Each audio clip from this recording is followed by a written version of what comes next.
कश्मीर में जितने मज़ालिम ढाए जा रहे हैं भारत की जानिब से, उसका एक हल सिर्फ़ अब ये है कि पाकिस्तान को मुशर्रफ के दौर से पहले वाली पॉलिसीज़ को अपनाना होगा और कश्मीरियों की हकीकी मायनों में इमदाद करनी होगी। प्रैक्टिकल फील्ड्स पर, ग्राउंड फील्ड्स पर हमें काम करने की ज़रूरत है। सबसे पहले तो प्लास्टिक पॉलीमर जो गन्स होती हैं और पिस्टल्स हैं, ये हमें चाहिए कि जितनी भी हमारे ये ऑर्डिनेंस फैक्ट्रीज हैं या जितने भी गन मैन्युफैक्चरर फैक्ट्रीज़ हैं, यहाँ पर ऑर्डर दें। बड़े सस्ते दामों बनती है, जहाँ 5 लाख की एक बंदूक बनी जाती है, वहाँ प्लास्टिक पॉलीमर जो आपकी उससे बनती है गन्स और पिस्टल्स, वो उससे कोई 10 गुना कम रेट में बन जाती है और वो बहुत अच्छे तरीके से कश्मीरियों तक पहुँचाया जा सकता है ताकि वो अपना डिफेंस कर सकें। अगर किसी घर में चोर डाकू आ जाता है, फॉर एग्ज़ाम्पल इंडियन आर्मी की सूरत में, तो वो कम से कम उसके मुकाबले में अपना दिफा कर सके। किस तरह पहुंचाना है वहाँ तक ये असला आप मुझसे बेहतर जानते हैं। आज़ाद कश्मीर के लोगों को ये प्रोवाइड किया जाए ताकि बॉर्डर एरियाज़ में वो अपना दिफा खुद कर सकें। इस तरीके से हम लोगों को प्रैक्टिकली काम करना है।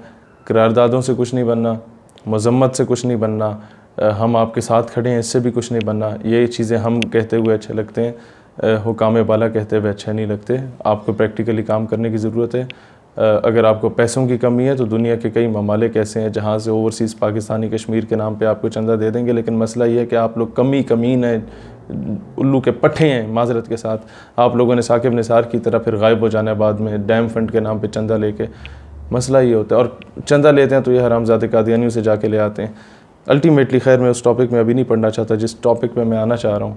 मसला सिर्फ ये है कि इस वक्त कश्मीर में जो जुल्म हो रहा है, अगर आज हम नहीं उठेंगे तो कल वो रेशो जो कश्मीर बनेगा पाकिस्तान वाली है, वो बिल्कुल दब के ख़त्म हो जाएगी। क्योंकि अब पूरे मकबूजा कश्मीर के लोगों की नज़रें पाकिस्तान की तरफ जमी हुई हैं। गवर्नमेंट कोई प्रैक्टिकल फील्ड में कोई काम करे, इनको सपोर्ट करे। और हिंदुस्तान का मुसलमान जो मुझसे अभी रब्ता कर रहा है, वो कहता है कि हमारे 40 लाख मुसलमान हिंदुस्तान के ऐसे हैं जिन्हें आसाम में, हैदराबाद, दक्कन में, जूनागढ़ में, मुख्तलिफ़ रियासतों में हमारी नेशनलिटी कैंसिल कर दी गई है। जब भी हम लोगों ने कश्मीर के मज़ालिम के ख़िलाफ़ आवाज़ उठाई, हमें कह दिया जाता है ये तो बंगाली हैं, ये तो बिहारी हैं, ये तो वहाँ के हैं, पाकिस्तानी हैं, ये तो छोड़ के जा रहे थे, बस इधर रह गए किसी तरीके से। ये कुछ कह के हमारी नेशनलिटीज़ कैंसिल करके हमें कैंप्स में भेज दिया जाता है जहाँ पर फूड एंड शेल्टर बिल्कुल ना होने के बराबर होता है। कहते हैं हम लोग आवाज़ नहीं उठा सकते। पाकिस्तान की आवाम से मैं कहता हूँ, आपकी तरफ सिर्फ़ कश्मीरियों की नहीं, हिंदुस्तान के 23-24 करोड़ मुसलमानों की नज़रें जमी हुई हैं।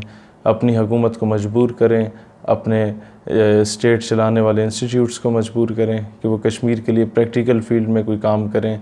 उनके लोग, मैं अभी भी मुझे याद है फ़लस्तीन के 400 बच्चे पाकिस्तान में पढ़ रहे हैं। जब उनसे मीटिंग होती थी फ़लस्तीन कॉज पे, तो एक सीनियर वज़ीर कह रहे थे, उस कॉन्फ्रेंस में मैं भी मौजूद था और फ़लस्तीन का एक स्टूडेंट लीडर भी मेरे साथ मौजूद था, मेरे साथ वाली कुर्सी पे, और एक वज़ीर ख़िताब कर रहा था कि हम लोग चंदा इकट्ठा करके फ़लस्तीन भेजेंगे ताकि उनके फूड एंड शेल्टर का, खाने पीने का और पहनने के लिए कोई इंतज़ाम हो। तो उसने मुझे कान में कहा, जो फ़लस्तीनी स्टूडेंट था, उसने कहा कि अपने इस वज़ीर को समझाओ, अपने इस नामर्द वज़ीर को समझाओ कि हमें इस वक्त हम भूखे प्यासे या नंगे नहीं मर रहे। आप हमें कपड़े या खाने पीने की अशिया ना दें, आप हमें या असला दे सकते हैं, असला दे दें, या फिर आप जो इस्लामिक मिलिट्री अलाइंस बना के बैठे हुए हैं, करतब दिखाने के लिए जहाज़ यूँ जा रहा है तो यूँ जा रहा है और उस पर तालियाँ बज रही हैं, तो या डोनाल्ड ट्रंप के आगे जो तलवारें रक्स करने के काम आती हैं, वो थोड़ी बहुत तलवारें उन्हीं शहज़ादों को दे के भिजवा दें फ़लस्तीन, तो शायद हमारे मामलात हल हो जाएँ। खाने पीने से हम लोग वैसे भी नहीं मर रहे थे, ना आगे मरेंगे। हाँ, गैरत मर गई है इस उम्मत में, इस उम्मत के मुसलमानों में, जो आज इनके हुक्मरानों में है, उम्मत में नहीं, हुक्मरानों में गैरत मर चुकी है। मसला सिर्फ ये है कि इन्हें अपनी मज़लूम बहन के सर से दुपट्टा उतरता हुआ अब बर्दाश्त होने लग गया है। अब बहनें लिखने पे मजबूर हो जाती हैं कि क्या सैयदना उमर ने नहीं आना, दीवारों पे लिखने पे मजबूर हो जाती हैं क्या मोहम्मद बिन कासिम, टीपू सुल्तान, सलाहुद्दीन अयूबी ने नहीं आना।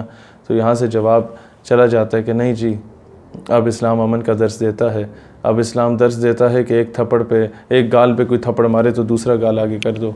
अब इस्लाम ये दर्स देता है कि कौम की बेटी कोई उठा के ले जाए तो उसे वापस ना लाओ। आज हमें इस तरह का इस्लाम मीडिया पे ला के पढ़ाया जा रहा है, माजरत के साथ। हकीकी इस्लाम से दूर कर दिया गया कि रसूलुल्लाह ने 27 ग़ज़वात में हिस्सा लिया था। हकीकी इस्लाम से वो दूर कर दिया गया कि सैयदना खालिद बिन वलीद सारी ज़िंदगी जंगें लड़ते रहे कुफ़ार के ख़िलाफ़। हकीकी इस्लाम से दूर कर दिया गया कि सल्तनत उस्मानिया से ख़त लिखा जाता था कि अगर मुसलमानों पे होने वाले जुल्म को ख़त्म नहीं किया गया फ़लाँ फ़लाँ मुल्क में, तो मुसलमानों के घोड़े तैयार हैं तुम पे हमला आवर होने के लिए। आज वो हकीकी इस्लाम ख़त्म हो चुका है कि सलाहुद्दीन अय्यूबी बैतुल मक़दस को फ़तह करने के बाद मस्जिद अल-अक़सा में जो है वो कई घंटे अज़ानें देते रहे उनके तमाम मुसलमान कि इसे अभी बुतों से पाक कर दिया जाए, इसे कुफ़र से पाक कर दिया जाए। जितने कुफ़ार इधर आके रहने के लिए, बसने के लिए पहुँचे हुए थे, अब यहाँ पर अल्लाह अकबर की सदा गूंजेगी। अब माज़रत के साथ जहाँ भी माँ बहन बेटी की इज़्ज़त को पामाल किया जाता है, हम सिर्फ़ मज़म्मत करते हैं। और ये हमने जो बड़े बड़े हथियार उठाए हुए हैं, ये हमने प्राइम मिनिस्टर हाउस में अपने बच्चों की शादियां करवानी हैं, वहाँ उनके लॉन्स में, ये वहाँ पर नुमाइश के लिए रखेंगे हम लोग। माज़रत के साथ बात बुरी लगे फिर भी क्या कर सकते हैं, माज़रत के तौर पे आपको चूड़ियाँ भिजवा देंगे क्योंकि अब आप लोग इसी काबिल रहे हैं।